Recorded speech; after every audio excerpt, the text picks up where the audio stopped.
سبيل الدموع سبيل مريح تنهدى يا صاحي كي تستريح. Assalamualaikum warahmatullahi wabarakatuh. Bismillahirrahmanirrahim.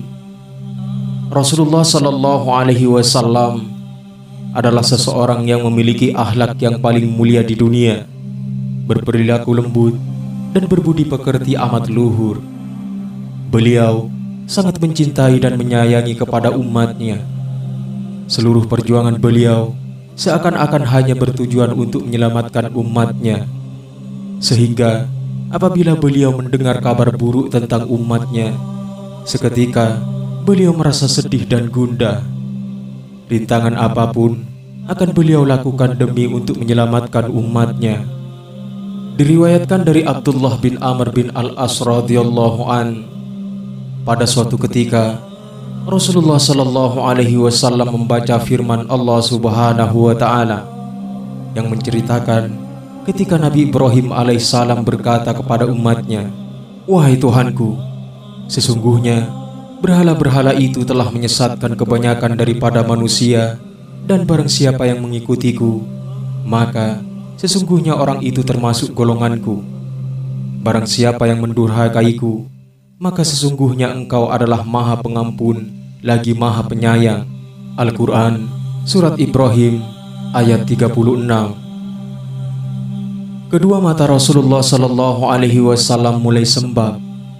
Kemudian Rasulullah Sallallahu Alaihi Wasallam teringat firman Allah Subhanahu wa Ta'ala yang menceritakan Nabi Isa alaihissalam.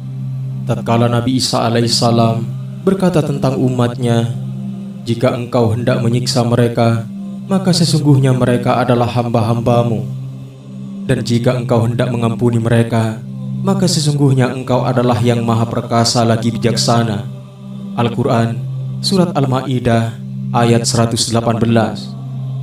Tak kuasa Rasulullah Sallallahu Alaihi Wasallam menahan tangis sambil mengangkat kedua tangannya.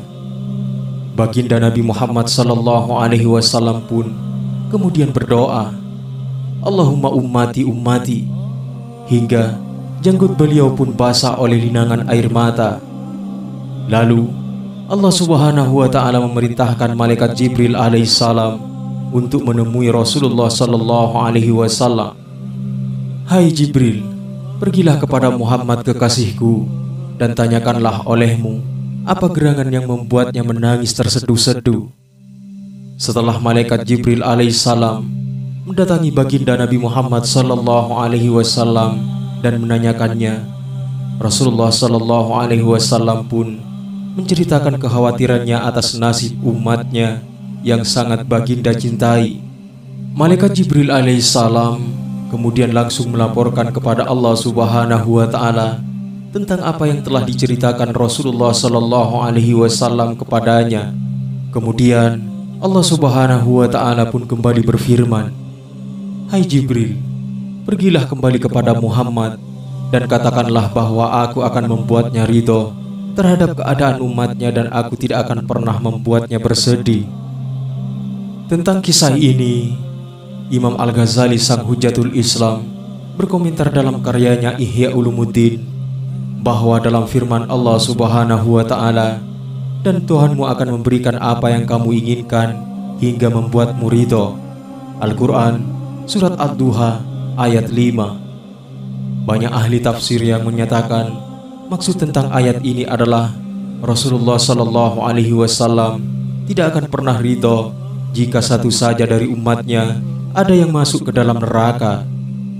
Begitu agung dan tulusnya cinta beliau kepada umatnya, sampai dalam setiap doanya Rasulullah Sallallahu Alaihi Wasallam tak pernah lupa untuk memohonkan ampunan untuk umatnya.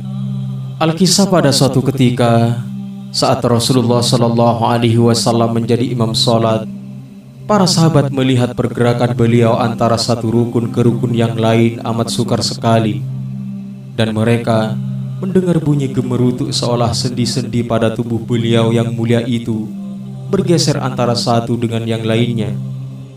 Kemudian sahabat Sayyidina Umar bin Khattab radhiyallahu an yang tidak tahan melihat keadaan beliau itu langsung bertanya setelah selesai sholat, "Ya Rasulullah, kami melihat seolah-olah engkau menanggung penderitaan yang amat berat.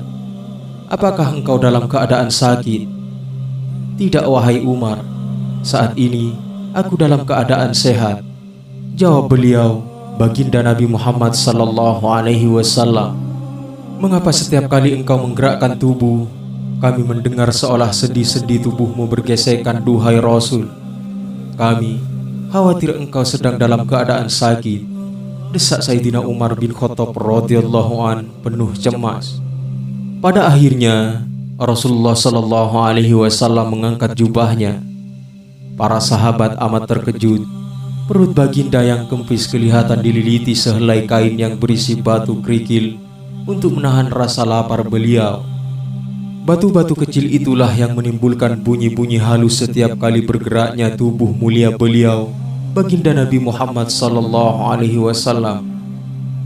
"Ya Rasulullah, adakah bila engkau menyatakan lapar dan tidak punya makanan, kami tidak akan mendapatkannya untuk engkau?" Lalu beliau menjawab dengan lembut seraya tersenyum, "Tidak para sahabatku, aku tahu apapun akan kalian korbankan demi Rasulmu. Tetapi apakah yang akan aku jawab di hadapan Allah Subhanahu wa ta'ala nanti apabila aku sebagai pemimpin ternyata hanya menjadi beban kepada umatnya?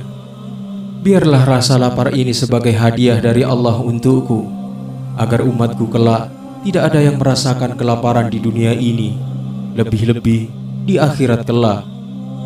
Subhanallah, begitu sangat sederhana kehidupan Rasulullah sallallahu alaihi wasallam, sehingga seringkali beliau, baginda Nabi Muhammad sallallahu alaihi wasallam, mengikat batu kerikil yang diletakkan di perut beliau untuk sedikit mengganjal rasa lapar yang beliau alami. Salawat dan salam semoga terlimpah curahkan kepada baginda Nabi besar kita, Nabi Muhammad sallallahu alaihi wasallam beserta keluarganya. Dan semoga kita diakui sebagai umat beliau, baginda Nabi Muhammad sallallahu alaihi wasallam, dan mendapatkan syafaat beliau di akhirat kelak. Allahu a'lam bishawab. Wassalamualaikum warahmatullahi wabarakatuh.